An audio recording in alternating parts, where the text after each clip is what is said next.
Momento Jurídico com o doutor Eduardo Berbiger. Seja muito bem-vindo, doutor.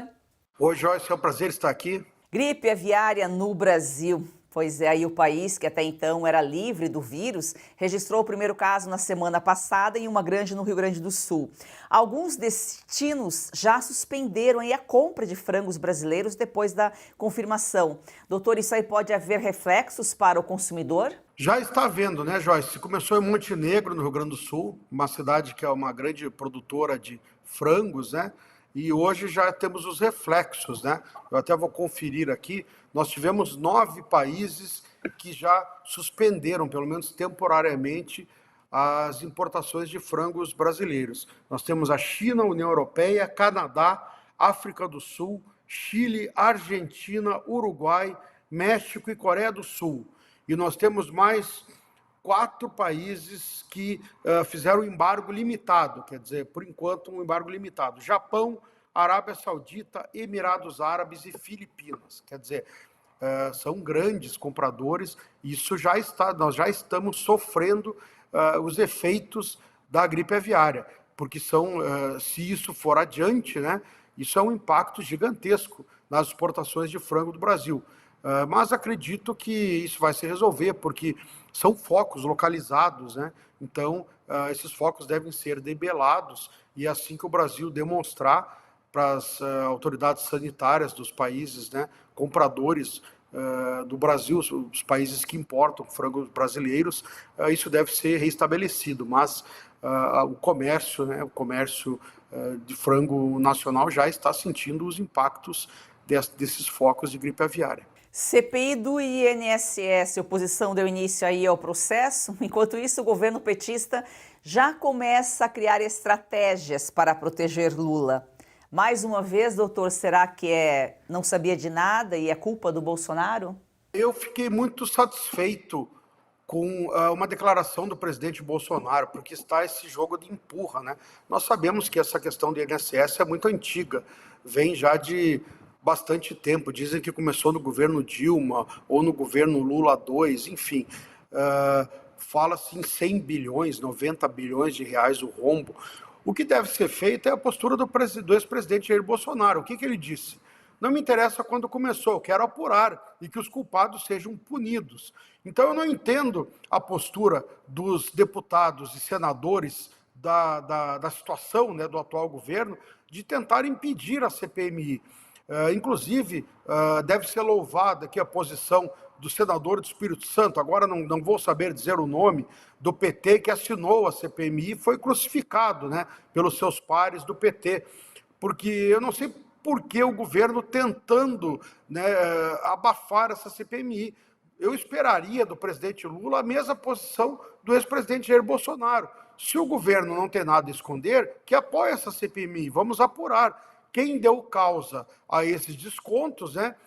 Vamos ver quem são os culpados e que os culpados sejam punidos. Eu não entendo por que esta postura do governo de varrer a sujeira para baixo do tapete, né? Lembrando que boa parte aí das associações, sindicatos que foram beneficiadas com a fraude são da esquerda, né? Na democracia, o poder emana do povo e é o povo que elege os políticos. O judiciário não é poder político, não foi eleito pelo povo. Ao sistema cabe punir com imparcialidade quem comete crime. Doutor, quando o guardião da Constituição governa no lugar dos eleitos pelo povo, podemos dizer que temos uma juristocracia no Brasil? Exato. Na verdade, vale comentar o artigo do professor Manuel Gonçalves Ferreira Filho, considerado por muitos o maior constitucionalista do Brasil.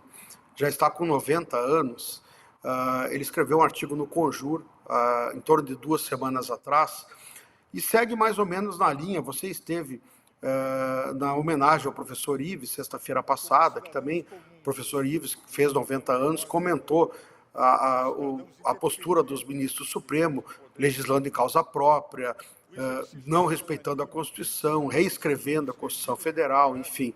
E o professor Manuel escreveu um artigo, recomendo que leiam, no Conjur.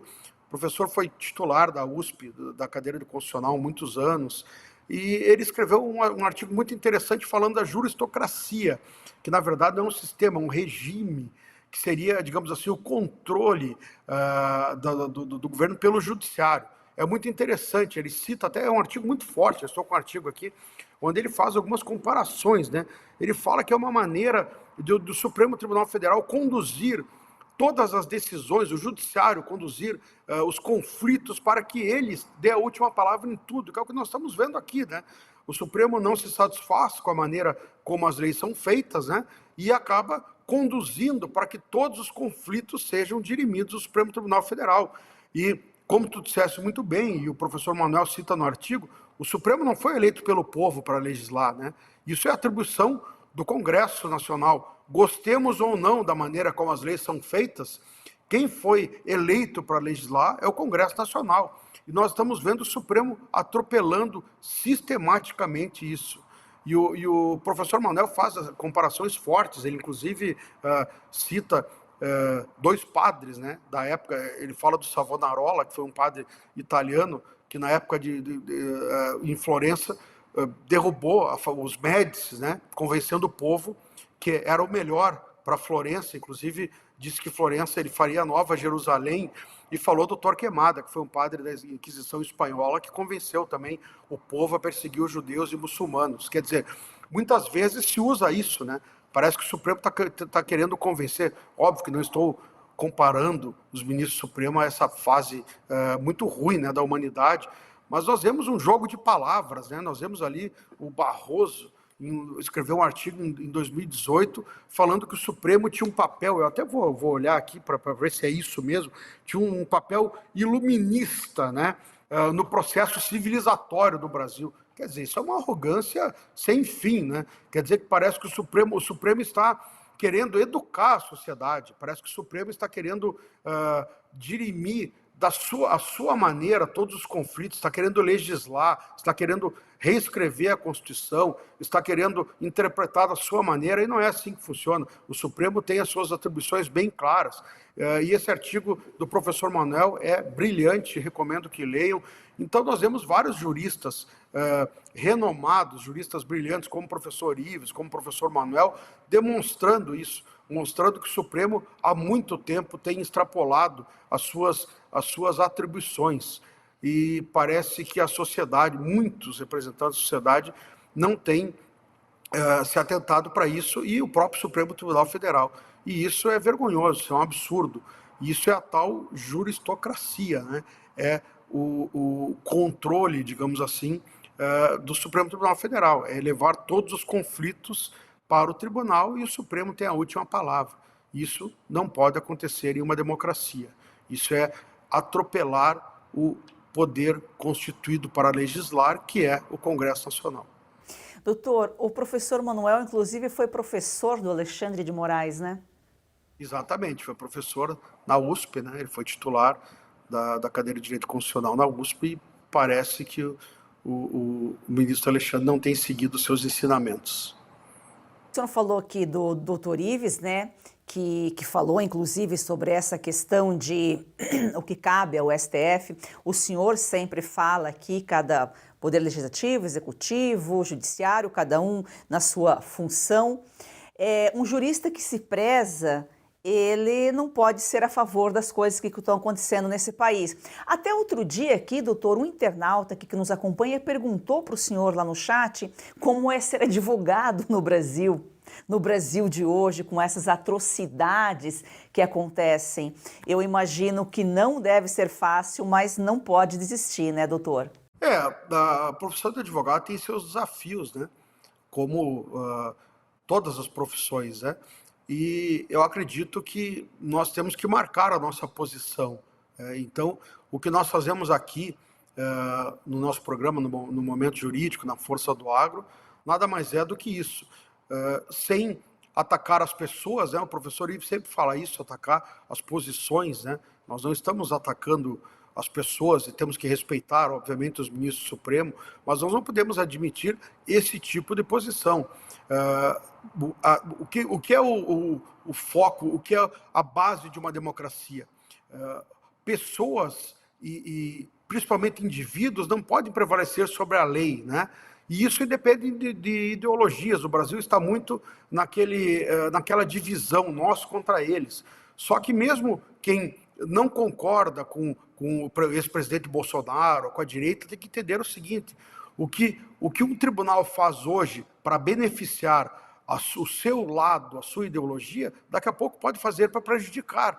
Então, nós temos que defender que cada um cumpra o seu papel, porque o que hoje o Supremo extrapola para beneficiar o que você concorda, o seu lado, o seu governo, isso vai servir, cria-se precedente para depois prejudicar o seu lado, o seu governo, a sua, digamos assim, a sua ideologia.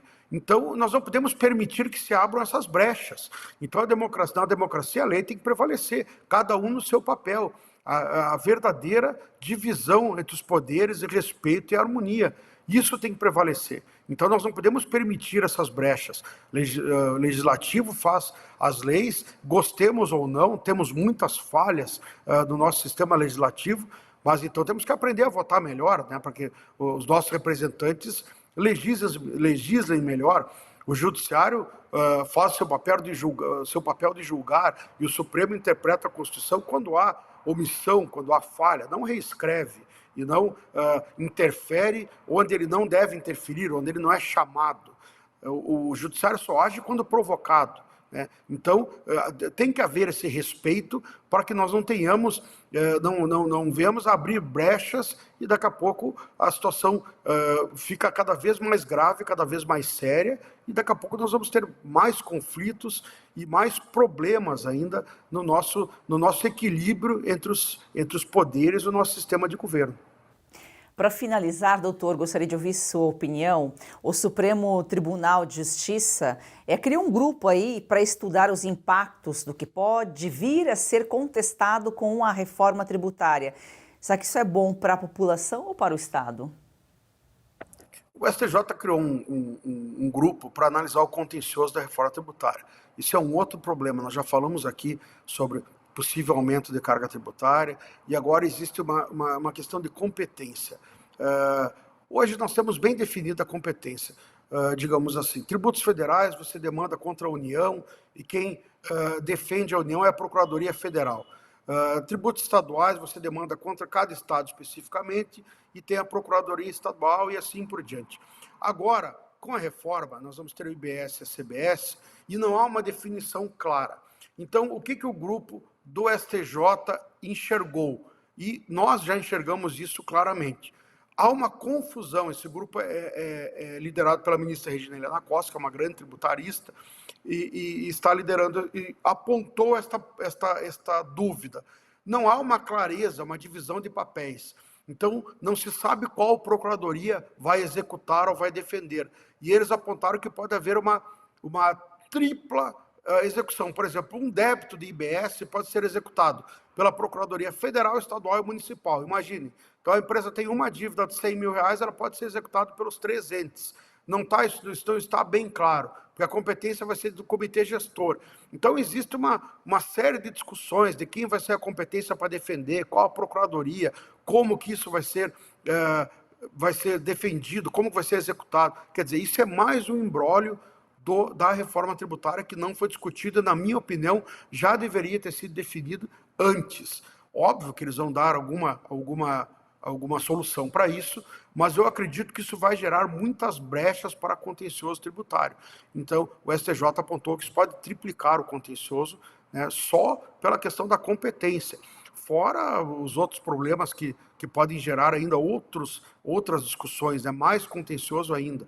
Então, quer dizer, são os efeitos nefastos da reforma que ainda nem entrou em vigor, fora a questão dos municípios, que algumas entidades já estão demandando pela sua participação no comitê gestor. Quer dizer, é a reforma que, segundo o governo, iria acabar com o contencioso, né, segundo alguns relatores, e já estamos vendo problemas de ações judiciais antes mesmo da reforma entrar em vigor. Quer dizer, como já falamos aqui, acredito que uma reforma mal pensada, mal planejada, porque foi feita de forma muito rápida. Deveria ter sido melhor discutida Somos favoráveis a uma reforma tributária, óbvio, nosso sistema tributário é caótico, mas não deveria ter sido feita dessa forma apressada, assodada, poderia ter sido melhor discutido, inclusive com a sociedade, com os contribuintes que, no final das contas, quem paga os tributos somos nós, cidadãos, e quase não participamos dessa discussão.